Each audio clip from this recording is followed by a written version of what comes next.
Not that Allie and I are out looking for jobs, but, you know, I'm going to do a mock interview with Allie. Okay, ready? Yeah. What are your weaknesses?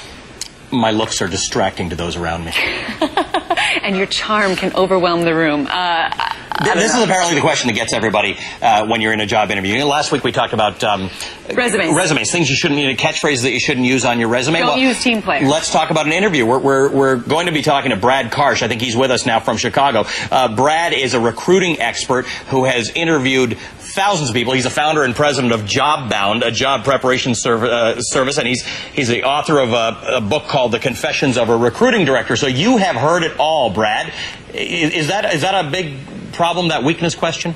I'd say it's one of the more difficult questions to answer, and almost everybody kind of screws that one up. Is there anything, if we're ever asked what our weaknesses are, is there a safety that we can go to? I mean, what do we say? No, you didn't like my looks answer. The charm. Well, in that particular instance, it's true, Allie, so I think you could get away with that. But for most of us who don't have those disarming good looks, the biggest problem that most people make is, again, I interviewed 1,000 people. 3 out of 4 people, when I ask them what their weakness was, they say the same exact thing. They work too hard. All right? That is the biggest scam in the history of interviewing. We interview a lot of people. We know that. We don't think that you can outthink us and say, aha, I'm going to take a strength and disguise it as a weakness. I guess my biggest weakness is I can't answer questions like, what's your biggest weakness? I mean, I just don't know how you're supposed to answer Christine that got one. She was just telling me about if she were a cartoon character, what would you be? I was asked, if I were a cartoon character, what would I be? I mean, how are you supposed to answer something like that? Can you just turn that one around, Brad, and say, dude, what is that? Here's why they answer those questions. Sometimes they want to see how you think on your feet. So a question like that, what cartoon character would you be? And then they want to see kind of what traits you pull out, which would be your strengths or your weaknesses. So I would be Wile E. Coyote because I'm a very clever person and I have a lot of persistence, and even when faced with failure, I'll keep going at it. Daffy Duck was coming to mind for me. I'm not quite sure. I actually said Bugs Bunny because I asked lots of questions. So what's up, Doc? You know, one of the things that Brad's talked to us about in the past is what you want to do is somehow communicate how you're going to be of some use to this company, and maybe the best way to do that is how you were of use to your last company or where you're working now? Exactly. Most companies conduct what are called behavioral interviews. They want to know not just what you've done, because they can look at that. That's your resume. They want to know the whys and the hows. In other words, the reasons behind the things that you've done. What makes you tick?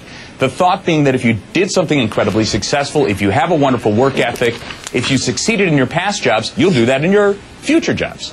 What about when a lot of interviews, the first one is over the phone, and then maybe you're gonna meet somebody in person? Any kinds of tips for that first phone interview? Phone interviews are tough because, first of all, you don't have the benefit of seeing the glimmer in someone's eye, seeing the smile on their face when they answer a question. So a lot of job seekers, when they interview, especially over the phone, they are incredibly boring. They tend to be a little monotone. They tend to be a little bit straight in all of their answers. So I encourage people to really be animated. Be overly animated. Try and talk with your hands. Talk with a smile on your face.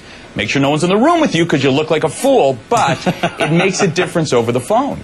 I often, when I'm talking on the phone, I stand up and I've got all the gestures going at the same time, and it's not even for interviews. What do you do after you've had the interview, whether it's on the phone or in person? Well, how much do you say thank you, and how do you thank them afterwards without looking like you're sucking up, but you're showing that you're eager? And do you send it on personal stationery or on your current company stationery? Or by email. Here's my philosophy. I think you must send a thank you note after any interview that you ever have. And the reason being, it's another chance for you to express your interest in the company, another chance for you to show that, hey, you care and you're putting some effort behind this. Fewer than 25% of people write thank you notes. Wow. And truly, it can make the difference. Brad, can you correct something that you thought was a misperception or a misunderstanding during the course of the interview? Is that something you should do in your thank you note to say, you know, you asked me this question, I don't think I really answered it fully, here's my real answer?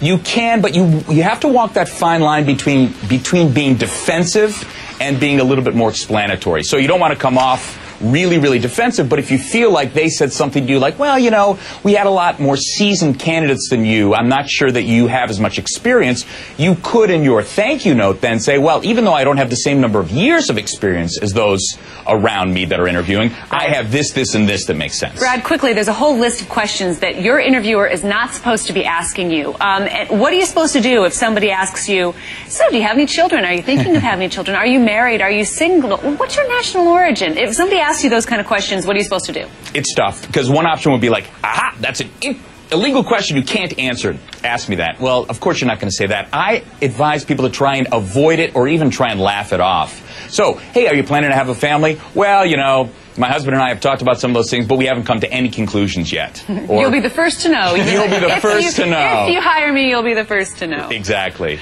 Brad, thanks for joining us. Brad is the president and founder of JobBound. He's also the author of Confessions of a Recruiting Director, The Insider's Guide to Landing Your First Job, which is a fun read. Thanks for being with us. Write a thank you note. Coming up next.